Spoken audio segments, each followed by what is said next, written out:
Você acha aí, deixa ela aberta. A gente vai fazer uma oração, amém? Feche os teus olhos por um momento, vamos fazer mais uma oração. Senhor Jesus, eu te agradeço pelo teu amor, pela tua presença e pelo teu cuidado nas nossas vidas. Que o teu reino seja estabelecido nas nossas vidas, Senhor. Nós abrimos mão daquilo que nós temos, nós abrimos mão daquilo que nós somos.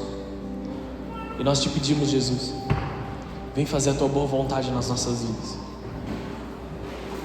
Vem trazer a tua glória sobre nós. Se existem corações aqui, Senhor, que estão afastados da tua presença, traz eles de volta para a tua presença. Traz eles de volta para o teu evangelho, para a plenitude daquilo que o Senhor tem para eles. Que nós possamos nessa noite, Senhor, ser cheios do Senhor. Que as nossas decisões, os nossos planos, os nossos sonhos estejam diante do teu altar. Em nome de Jesus. Em nome de Jesus. Amém. Olha para a pessoa que está do teu lado e diga assim: vigia. Mateus capítulo 26, versículo 36. Eu vou ler bastante aqui, mas eu vou lendo e vou te explicando, tá bom? Do 36 até o 46, tá? O texto diz assim: então Jesus foi com eles a um lugar chamado Getsêmani e disse: sentem-se aqui enquanto eu vou ali orar. O primeiro versículo eu preciso explicar para você entender todo o resto aqui, tá? Qual o momento da história que isso estava.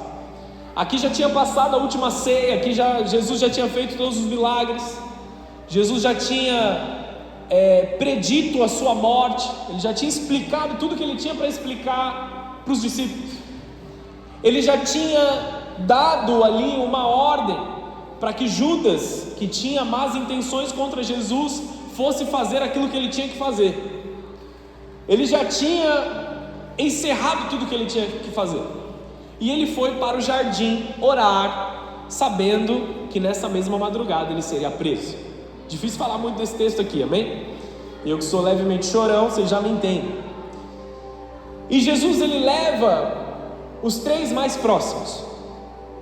Você entendeu no culto passado, quando eu ministrei sobre o maior desejo de Jesus, que era estar conosco, amém? Jesus, ele tem o desejo de que nós estejamos com ele. E ele tem níveis de proximidade, não porque ele tenha os seus preferidos, ou porque ele tenha pessoas que ele deseja mais estarem junto, mas porque alguns desejam mais estar na presença de Jesus do que outros. Então ele chama três homens: Pedro, Tiago e João, sem o barquinho nesse momento. Ele chama Pedro, Tiago e João, e ele fala assim: vamos comigo para o monte orar. Quando eles chegam no monte, ele os deixa em uma parte do lugar, e ele vai um pouco mais adiante.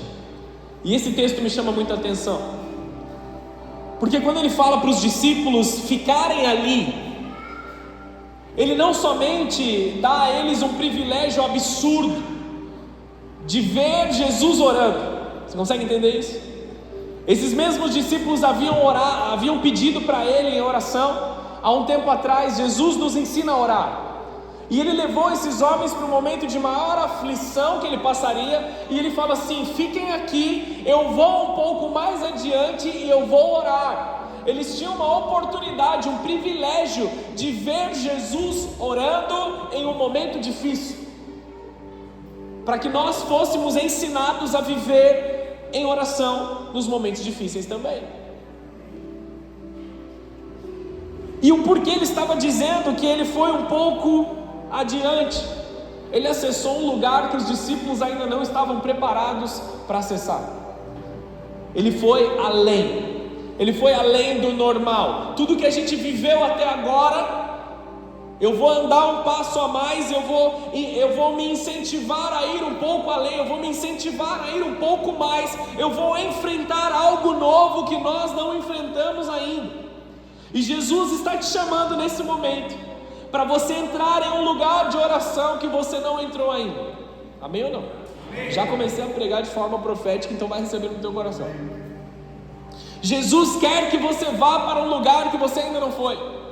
Jesus quer que você acesse dimensões de oração que você ainda não acessou. E eu sei que Satanás vai tentar mentir para você dizendo que você não é o suficiente. Eu sei que Satanás vai tentar mentir para você dizendo que você caiu, dizendo que você abandonou, dizendo que isso ou que aquilo. Mas desde já, na autoridade do Senhor Jesus, nós repreendemos o agir das trevas aqui. Toda mentira de Satanás, ela precisa cair por terra. Você é filho de Deus. Você tem um propósito, você tem um chamado de Deus e você vai viver esse chamado. Nem que eu tenha que te arrastar para viver esse chamado. Amém? Nós vamos viver grandes coisas na presença do Senhor. Por isso eu digo, vigiem. Tem algo dos céus vindo sobre nós. O texto continua dizendo, versículo 37, vamos lá.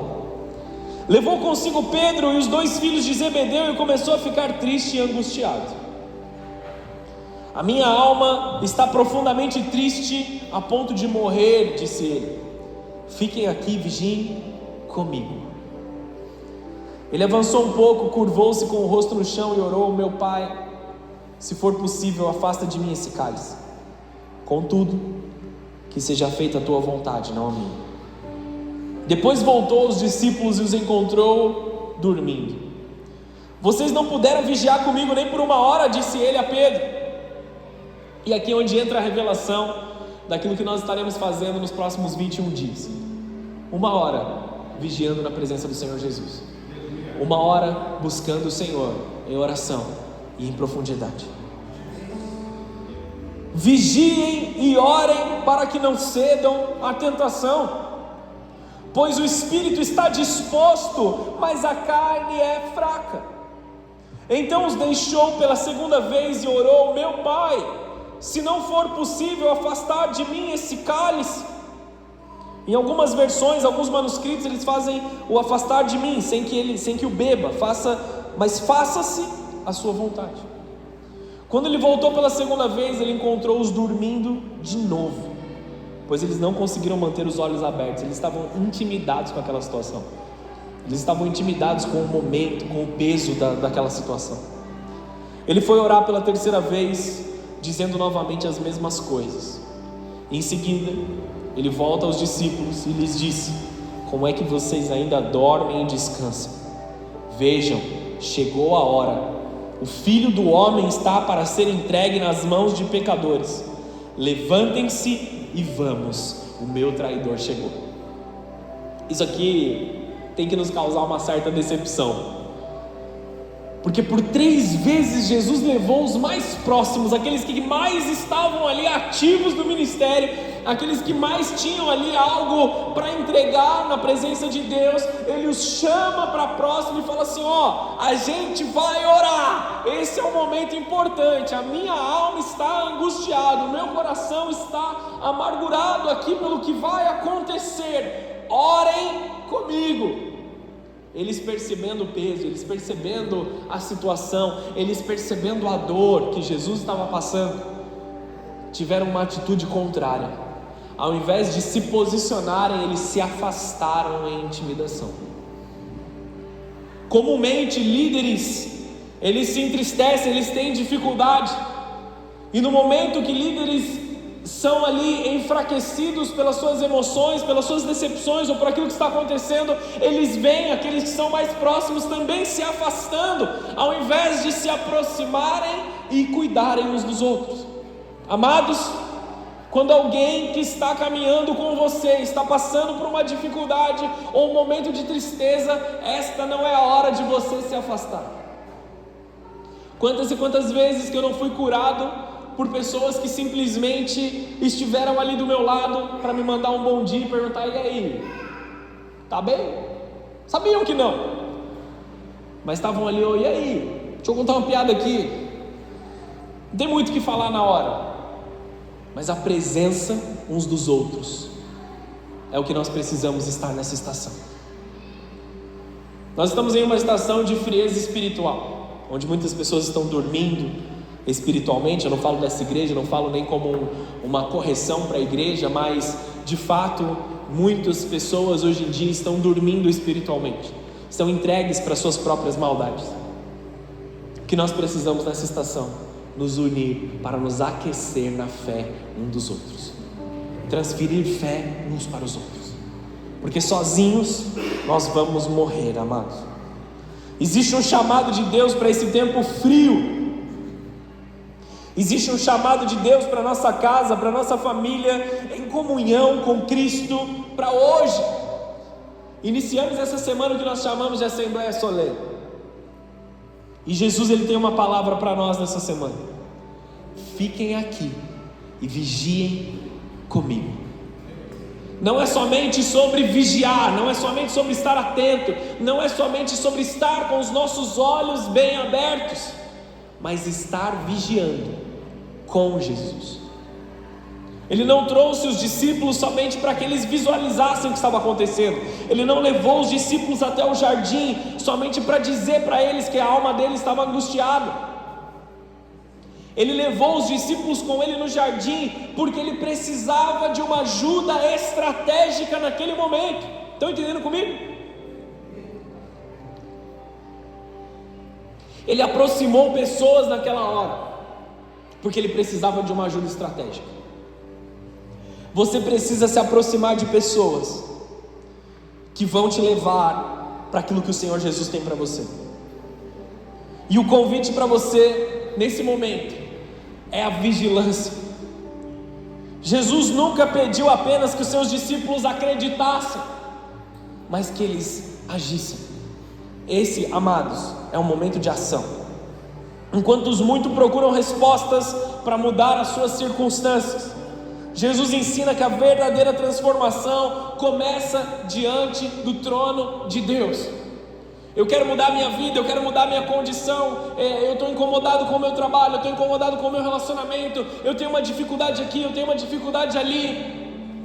A nossa resolução não é mais trabalho, a nossa resolução não é mais esforço somente por si. A nossa resolução não é um entristecimento da nossa alma, um afastamento. A nossa solução é orar intensamente na presença de Deus. Todas as outras coisas vão te fazer bem. Se esforçar, trabalhar, acordar cedo, isso faz parte da sua vida, amém, amados? Mas elas têm um limite, porque são naturais. Nós precisamos estar alinhados com aquilo que o Senhor Jesus tem para as nossas vidas. Toda oração verdadeira produz uma troca de governo. Quando Deus assume o trono, nós deixamos o nosso trono. Vou te explicar isso. Em Mateus 26 ele acontece nas últimas horas antes da cruz. Jesus havia celebrado a ceia, anunciado sua morte, revelado a traição, avisado a Pedro que Pedro negaria. E aí chega o Getsemane de forma muito curiosa, porque Jesus não pede aos discípulos que eles lutem, Ele não pede a eles que eles se preparem para uma guerra, Ele não pede aos discípulos que eles evangelizem naquele momento, Ele não pede para que eles organizem um culto, uma mensagem, uma palavra.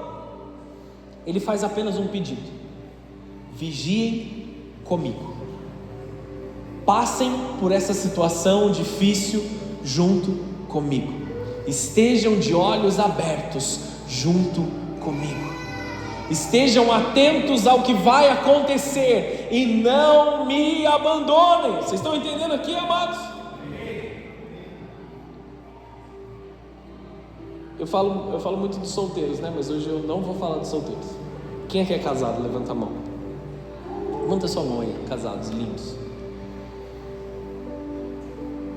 Você pode estar passando por uma situação difícil no seu casamento, você pode estar passando uma situação difícil no seu trabalho, na criação dos seus filhos acontece. O que você precisa fazer é o seguinte: você vai pegar na mão da pessoa que está do seu lado, que seja sua esposa, seu marido também, vai pegar na mão de alguém que está indo aleatoriamente, e você vai falar assim: vigie e ore comigo. Você vai passar por essa situação junto comigo. Eu estou passando por algo difícil, eu estou passando por algo complicado, mas eu escolho passar com você e ser vulnerável no processo. Diga comigo a palavra vulnerabilidade. nós precisamos aprender a ser vulneráveis uns com os outros, principalmente dentro da tua casa, dentro da tua família, dentro do teu casamento.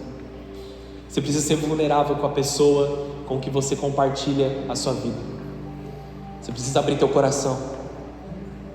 Você precisa dizer aquilo que é importante para você, e você precisa dizer aquilo que te incomoda. Porque muitas das coisas que nós estamos passando, amados, nós vamos passar juntos.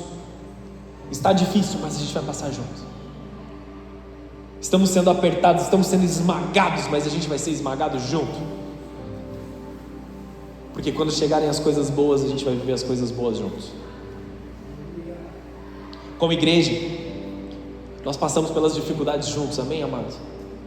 A dor de um irmão é a dor de todos, a dificuldade de um, a doença de um é a doença de todos. Se um irmão na igreja está doente, todos estão orando, todos estão buscando, todos estão demandando dos céus uma cura, uma transformação. Nós estamos levantando as nossas petições diante de Deus para que Ele seja transformado. E também deve ser assim no momento das alegrias. Compartilhemos um bom momento na presença de Deus. Não é uma crítica, apenas uma constatação. Às vezes as pessoas estão passando por momentos difíceis, aí eles nos procuram como pastores, e nós estaremos lá, vamos orar, vamos amá-los em tudo que é necessário.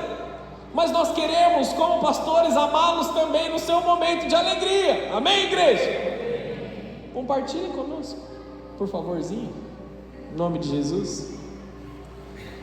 Getsemane, né? Vigiai e orai comigo, em unidade.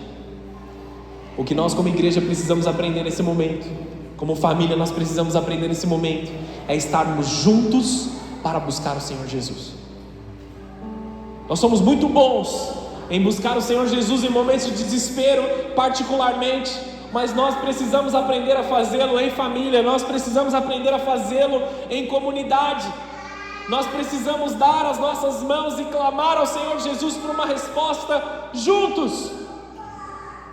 Uma das coisas que nós não abrimos mão dentro da nossa casa, a não ser em momentos de férias como hoje, que as crianças vão dormir na casa dos avós. Essa é uma reclamação. Vou fazer uma reclamação. Uma das avós foi nos visitar esses dias. Aí as crianças foram dormir 2 noites na casa dela. Uma das avós que, por acaso, está aqui na igreja. Amém? Aconteceu dela estar aqui. Aí passaram 2 noites lá, longe dos pais. Aí os meus pais vieram visitar a gente hoje de manhã. O que eles fizeram? Levaram as crianças. Estão lá dormindo com os meus pais. Onde eu estava mesmo? Essa é só uma reclamação, não tem nada a ver com a palavra. Nós não abrimos mão de orar antes de dormir, em família. A gente senta no sofá todo mundo junto. Aí as crianças já começam assim: quem que vai orar hoje? Quem vai orar hoje? Essa é a hora, amém? E posso te falar, às vezes quando a gente está muito cansado, eu faço aquela oração mais rapidona assim: pai, que oração curta foi essa? Você acredita que eu vi isso esses dias, amados? A gente está criando uns crentinhos em casa lá, meu. A gente não pode abrir mão desses momentos de oração em família. Eles são importantes, eles constroem a nossa vida. Eles constroem aquilo que nós estamos vivendo. Vigiai e orai comigo, é o que Jesus está dizendo. Em unidade, em comunidade, juntos. Porque quem aprende a vigiar estará preparado para qualquer batalha. E não é apenas vigiar, existe uma condição de vigilância com Jesus, na presença de Jesus, com Ele, em conjunto. Toda vida espiritual depende de 2 decisões: quem ocupa o trono do teu coração, e se nós permaneceremos despertos ou adormecidos espiritualmente. E elas estão interligadas.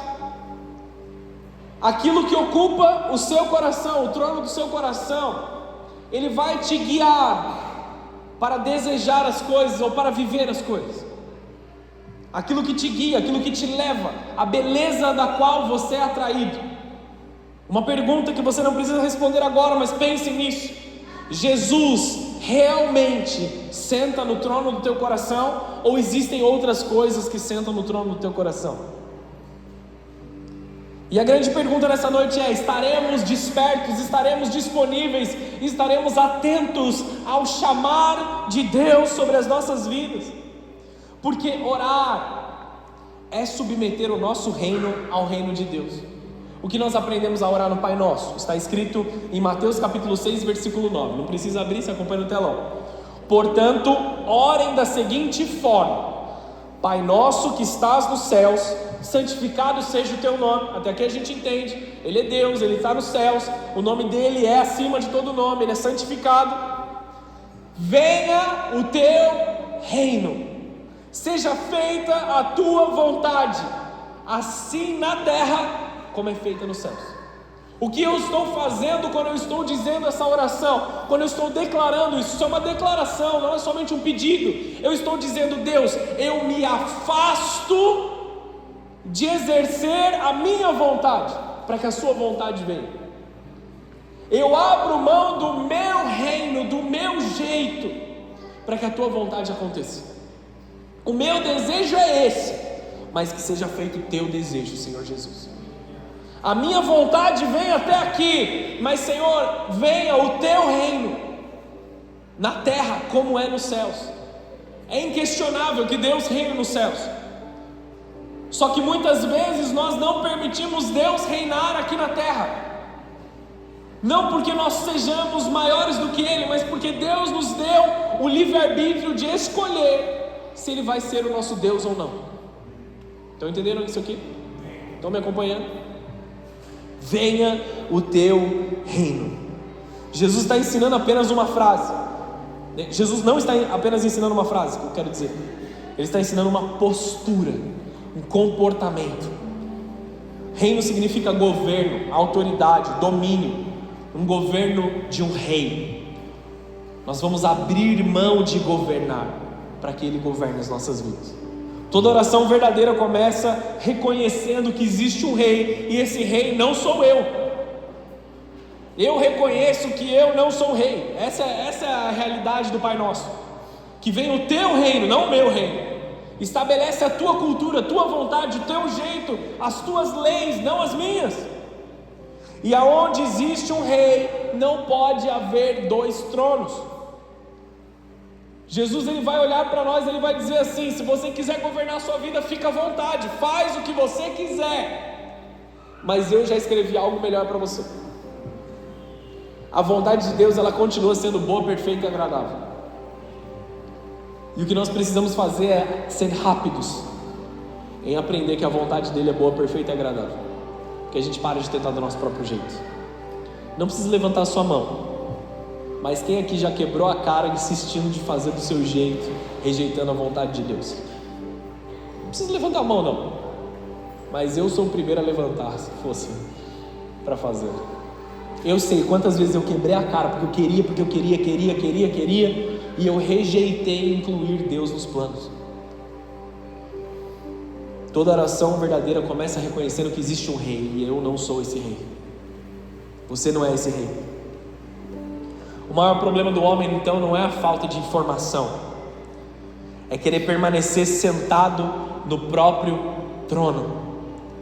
Nós queremos controlar, nós queremos definir, nós queremos decidir, estabelecer os nossos próprios caminhos, mas ninguém vive plenamente o reino enquanto continua insistindo em governar sua própria vida, insistindo em estar no controle, insistindo em não permitir-se ser vulnerável ao Espírito Santo. Nós temos medo de nos expor, e esse medo é um medo que vem da intimidação das trevas, que diz que se você se expor, você vai ser diminuído. Mas na verdade o reino de Deus diz: abra o teu coração, abra, compartilhe, conte aquilo que você está vivendo, para que a glória de Deus venha sobre a tua vida, para que a transformação venha sobre a tua casa. Busque ajuda, não viva sozinho. A voz da intimidação, do medo, das trevas diz: você tem que lutar sozinho, você tem que ser forte sozinho, se vira. Deus diz: eu coloquei pessoas ao teu redor para te abençoar. Essa é a realidade. Eu coloquei pessoas ao teu redor para que você viva o melhor da tua vida. Deixa eu focar no esboço aqui, senão eu vou me perder. A pergunta é: quem governa a tua vida? Quem governa o teu coração?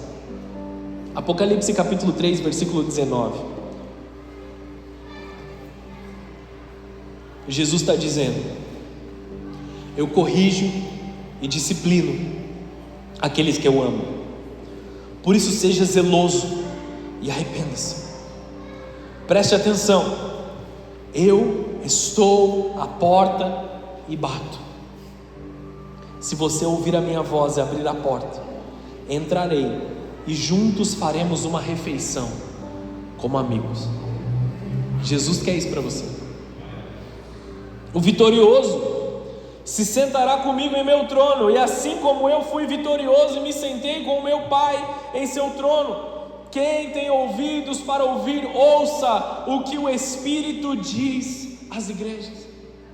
Ele espera de nós uma resposta, Ele espera de nós atender o chamado. Se você tem ouvidos para ouvir, se você tem a capacidade física de compreender aquilo que Jesus está te dizendo, Ele espera uma ação de você.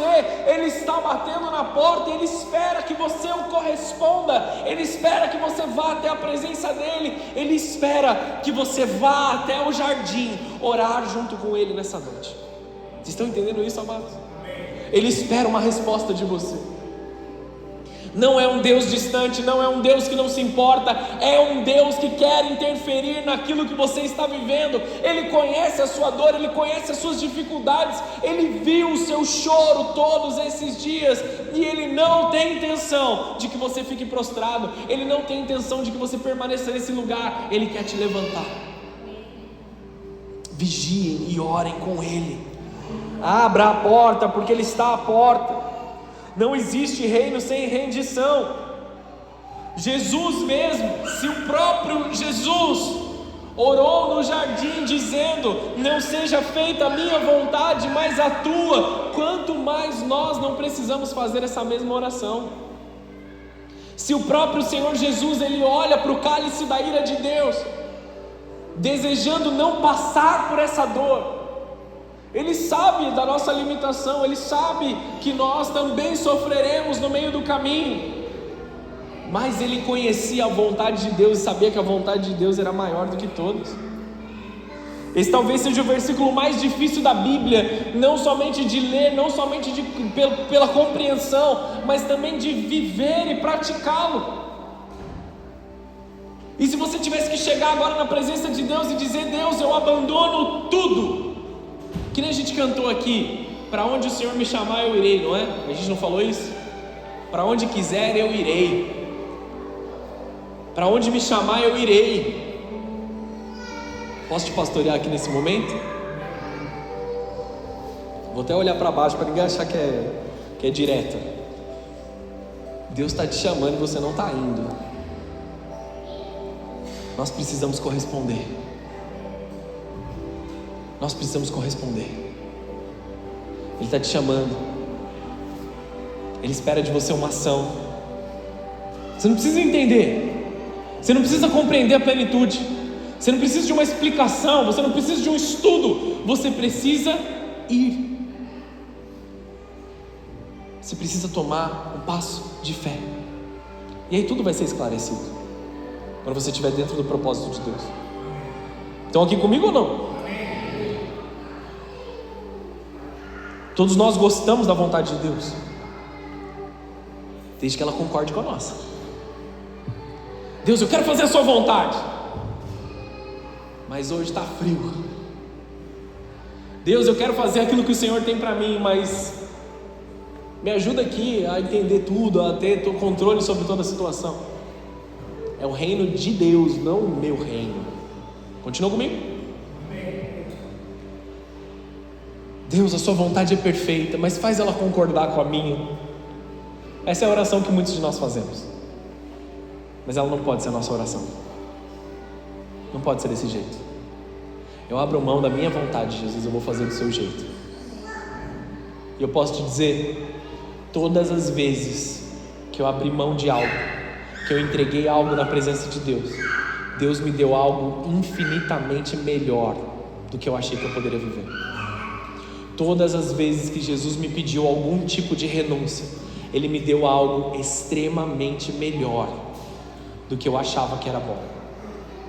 Está muito silêncio nessa igreja pentecostal aqui, amados. Estou ficando preocupado. A oração não serve para convencer a Deus a fazer a nossa vontade. A oração serve para transformar o nosso coração.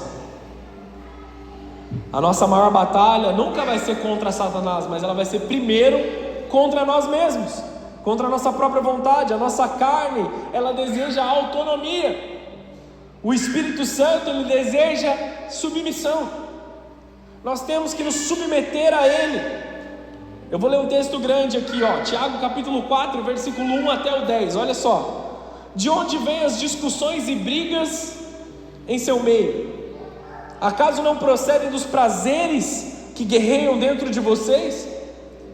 Querem o que não têm e até matam para consegui-lo.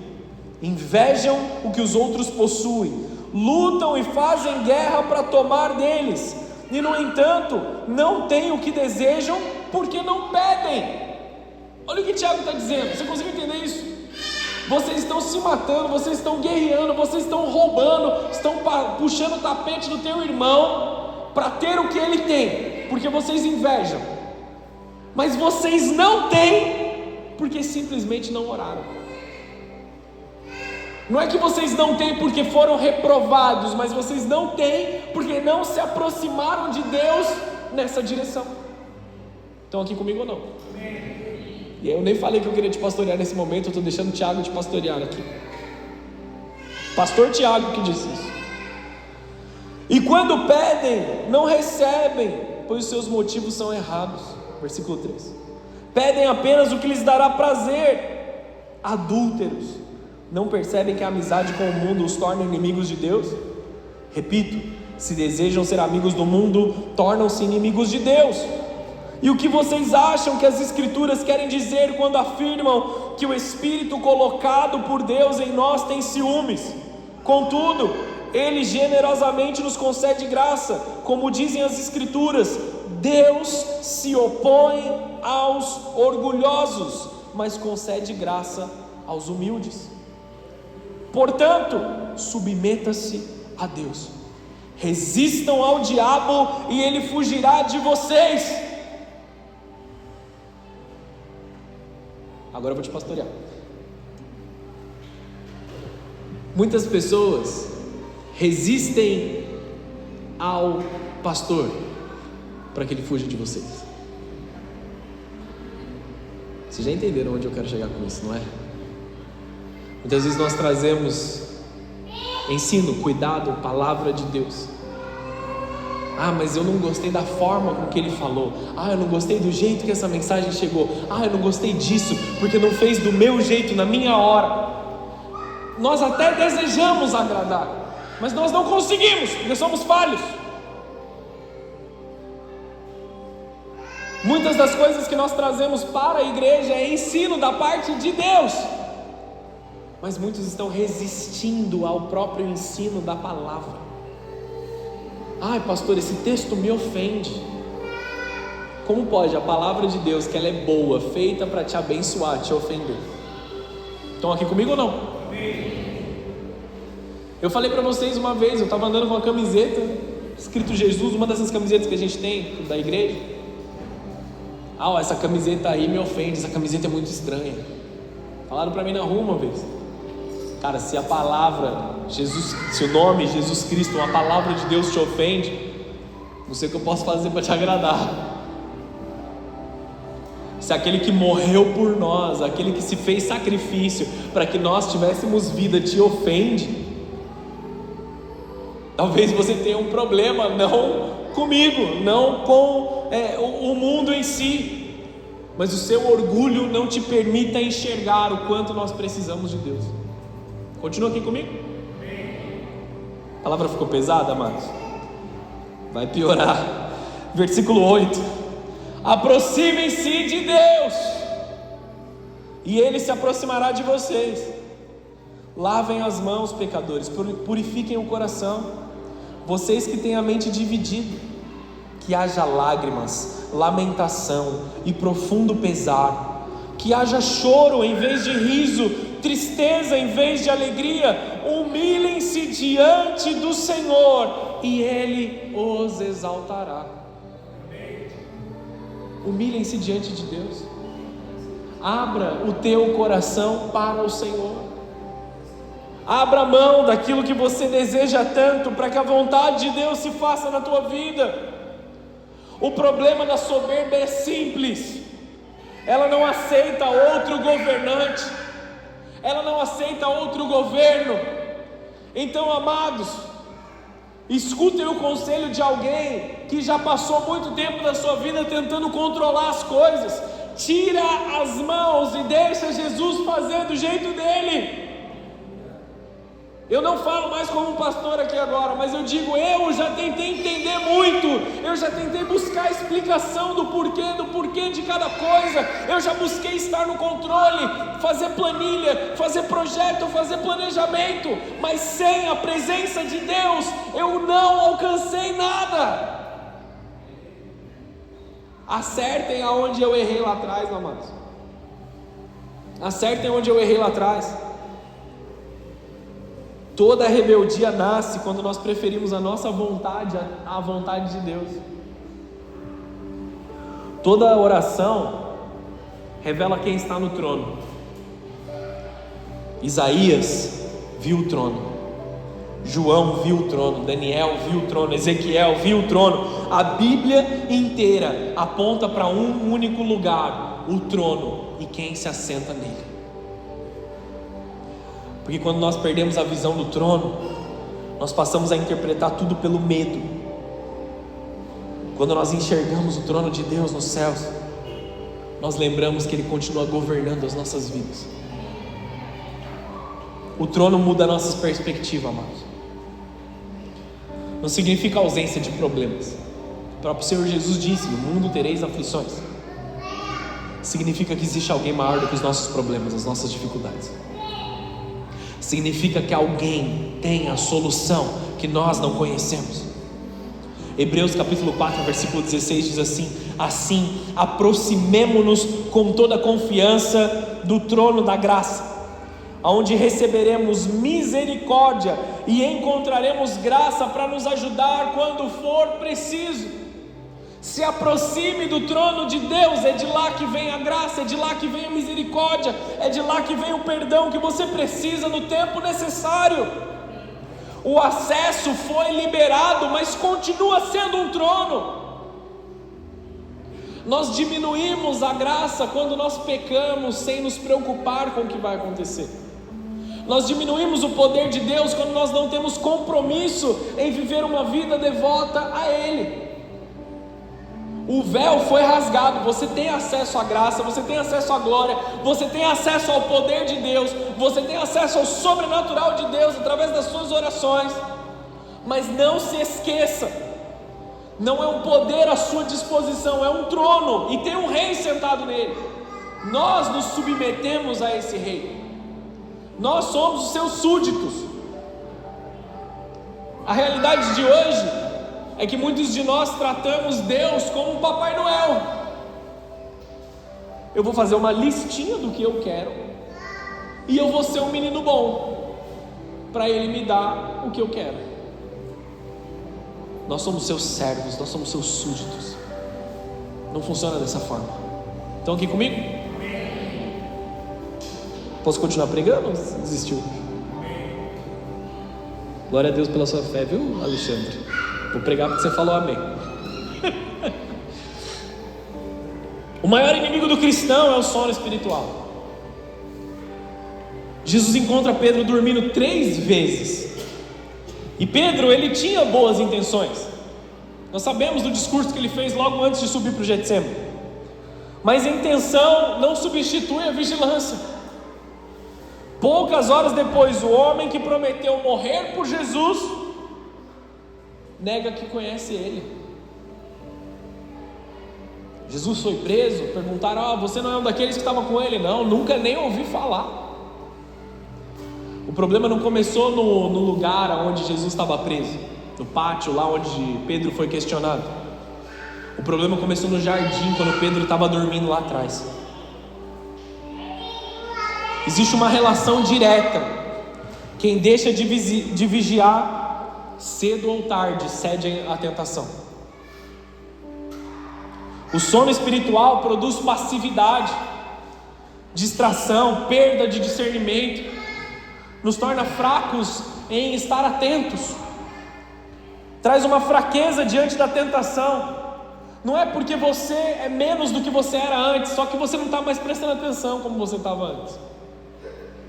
Não é porque foi diminuída a glória de Deus sobre a tua vida, ou porque você deixa de ser menos ungido do que você era antes, mas porque você não está mais atento agora, você está distraído. Nas nossas distrações, Satanás começa a agir. O vigia é aquele que enxerga o que os outros não veem. A palavra original aqui é um atalaia. Os atalaias eram colocados nas torres de vigia, nas cidades muradas. Eles viam de longe quem estava chegando, eles viam de longe o perigo. Na Bíblia, o vigia ele ficava sobre os muros.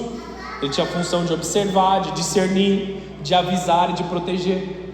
Ele estava vendo a distância, então ele podia avisar o exército se havia algum problema. Ele estava vendo a distância, se alguém viesse pedindo socorro, ele poderia avisar as pessoas para irem em socorro. Ele estava com os olhos atentos. O perigo nunca começa dentro da cidade, mas de longe. E se nós estivermos vigiando com Jesus, nós conseguimos ver o perigo chegando. E eu estou aqui para te alertar. Existe algo no coração de Jesus que Ele quer fazer sobre a nossa vida, e é necessário que estejamos juntos. Hoje Deus continua procurando vigias, homens e mulheres capazes de perceber os movimentos espirituais, intercessores, atalaias, líderes, pastores, talvez não por consagração, mas por ofício aqui. Pessoas que dentro da casa do Senhor estão cuidando de vidas, amando vidas. Movimentos espirituais, ataques do inimigo, oportunidades para o reino de Deus. O verdadeiro vigia cuida primeiro do próprio coração. Não adianta proteger a cidade e abandonar sua própria alma. Nós precisamos vigiar pensamentos, palavras, emoções, o que entra pelos nossos ouvidos, o que sai da nossa boca. Tudo bem dizer tal palavra, não é um palavrão, não é um problema, mas o que ela faz com o teu coração? O que são os teus desejos? Que tipo de ambiente tem sido a sua casa? Atrai a glória de Deus para dentro da sua casa. Aquilo que alimenta a nossa mente tem poder para nos guiar. Jesus ele se comporta como vigia perfeito, amados. Enquanto Pedro estava dormindo, Jesus estava orando. Enquanto Pedro falhava, Jesus estava intercedendo por ele. Isso aqui é uma pregação completamente diferente, mas eu vou falar rapidamente aqui. Em um momento Jesus olha para os discípulos e ele fala assim: Satanás me pediu para peneirá-los como trigo, mas eu orei por vocês para que a sua fé não desfaleça. Jesus orou por nós, por mim, por vocês, para que a nossa fé não desfaleça. Ele é o sumo sacerdote que intercede por nós antes de passarmos por dificuldades. Ele é o intercessor para que nós possamos estar de pé hoje aqui. Ele orou por nós. Jesus continua intercedendo por nós à destra de Deus Pai.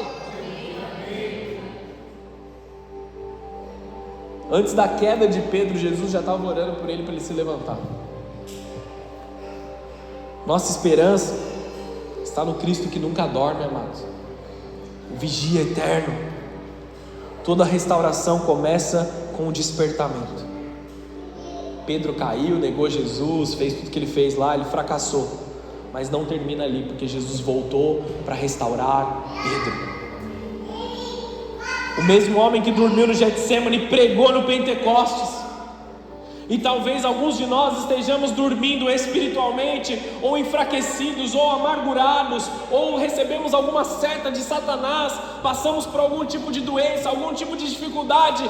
Deus quer te restaurar aqui nessa noite, porque haverá um dia que vai chegar o Pentecostes. Ele espera que você ministre, Ele espera que você cure pessoas através da cura que está vindo sobre você. Ele espera que você seja um canal da glória dEle.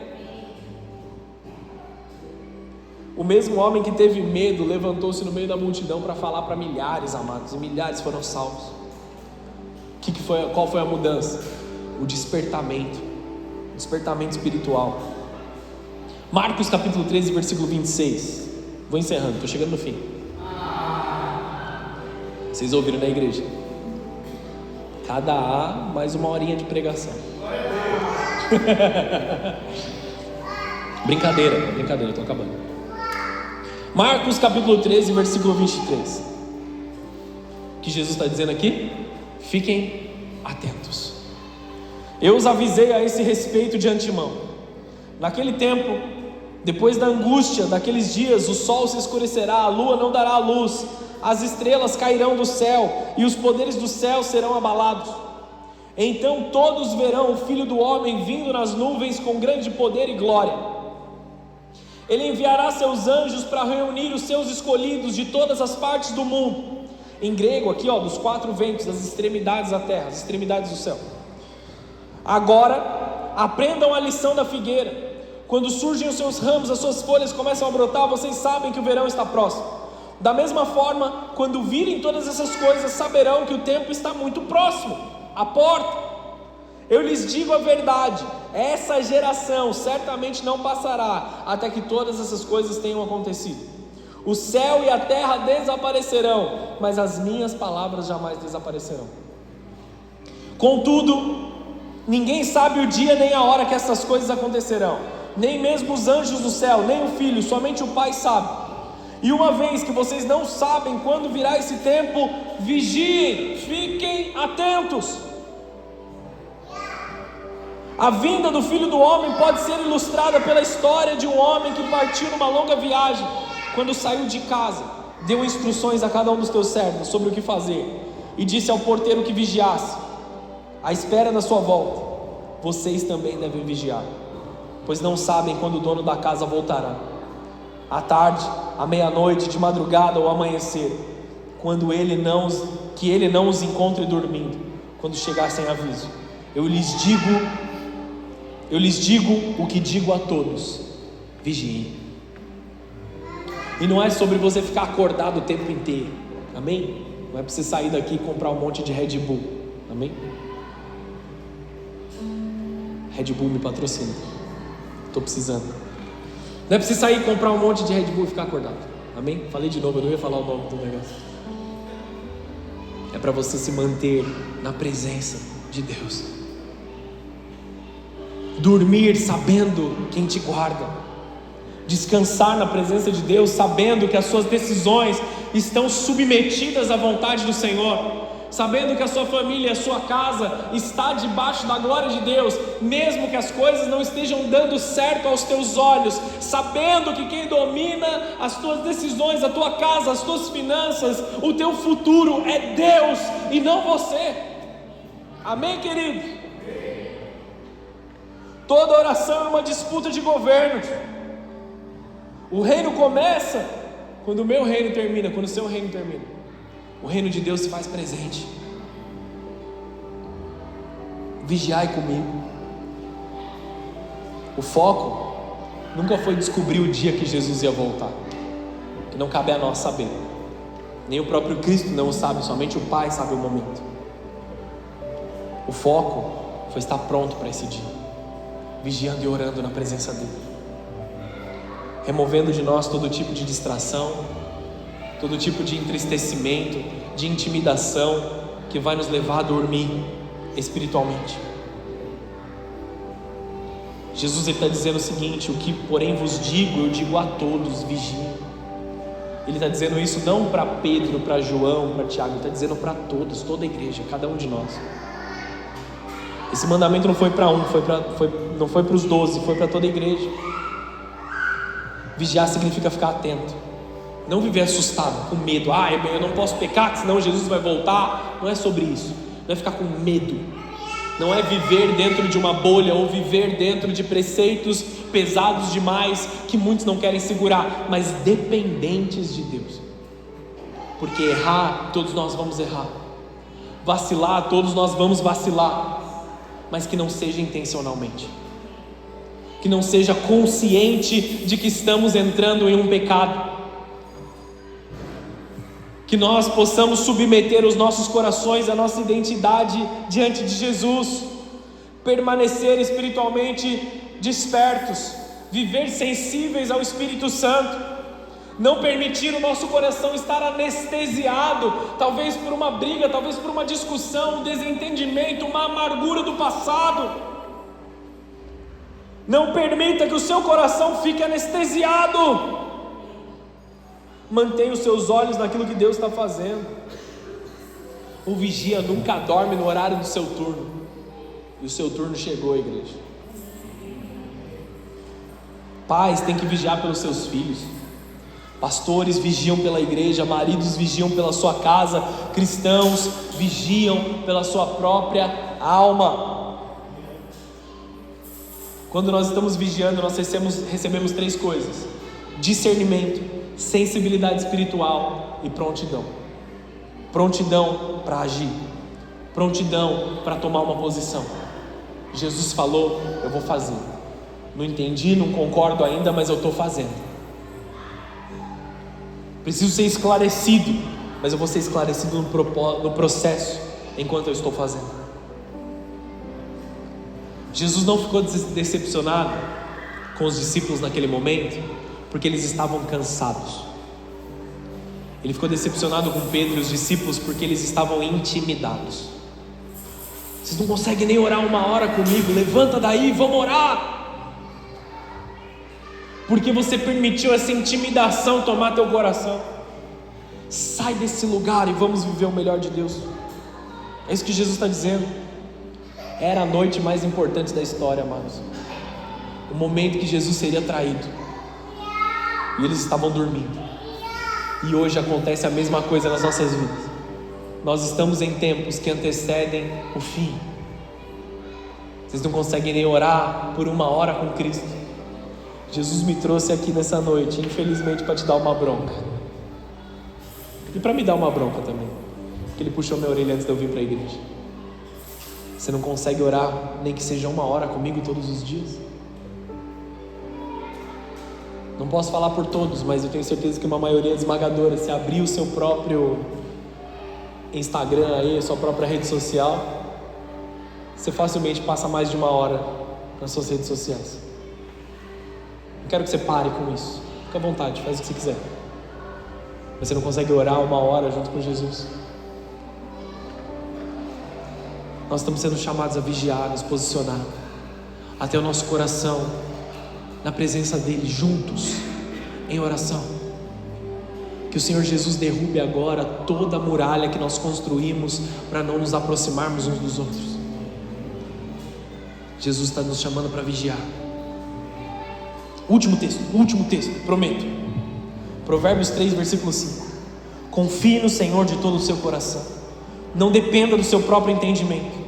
Busque a vontade dEle em tudo o que fizer, e Ele lhe mostrará o caminho que deve seguir. Não se impressione com a sua própria sabedoria. Tema o Senhor e afaste-se do mal. Então você terá saúde para o corpo e força para os seus ossos.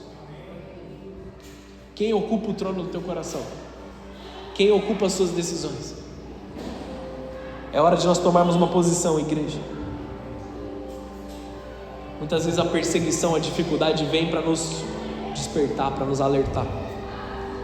Perseguição é marca de uma igreja que está dormindo no ponto, amém? Dificuldades são marcas de uma igreja que está dormindo quando deveria estar agindo. É tempo, amados, de nós agirmos. Nós estamos em marcha, nós estamos avançando como igreja. E eu te chamo, vigiem comigo. Vocês viram a oração que eu fiz aqui quando nós começamos o culto? Me dá Guararema por herança. O desejo que está dentro do meu coração é que cada uma das pessoas dessa cidade conheça Jesus Cristo. Se eles vão viver com Jesus, é entre eles e Jesus. O meu papel é pregar, o meu papel é buscar a cura. Que nós possamos ser o motivo pelo qual a taxa de divórcios cai nessa cidade. Que nós possamos ser o motivo pelo qual menos e menos pessoas estejam entregues às drogas, entregues ao alcoolismo. Menos e menos pessoas estejam perdendo seus pais, as suas mães, para a destruição desse mundo. Mais e mais filhos e filhas sejam criadas debaixo do amor de Jesus. Que nós sejamos o motivo de uma transformação aqui nessa cidade. Que nós sejamos o motivo de que pessoas possam acordar ali, ouvir falar de Jesus, para que eles alcancem a vida plena. Porque eu sei, amados, e eu lembro do dia que Jesus me encontrou. Eu lembro de como eu estava arrebentado. Eu lembro de como eu não tinha mais nada ali com um propósito, com um destino. E Jesus me tirou de um lamaçal do pecado e colocou os meus pés em terra firme para eu poder caminhar. Eu lembro bem desse dia. E eu quero que mais e mais pessoas tenham essa experiência, para que nós possamos viver a plenitude de Jesus em nossos corações, amados. Então que a nossa oração seja: Senhor, dá-nos Guararema por herança, dá-nos a nossa família por herança, e aonde mais o Senhor quiser nos enviar. Eu falo da cidade porque foi aqui que o Senhor nos plantou, mas existem outros lugares que Jesus espera de nós que assim seja. Para onde Ele quiser que eu vá, eu vou. Para onde Ele me chamar, eu vou. O que Ele me pedir para fazer, eu vou fazer.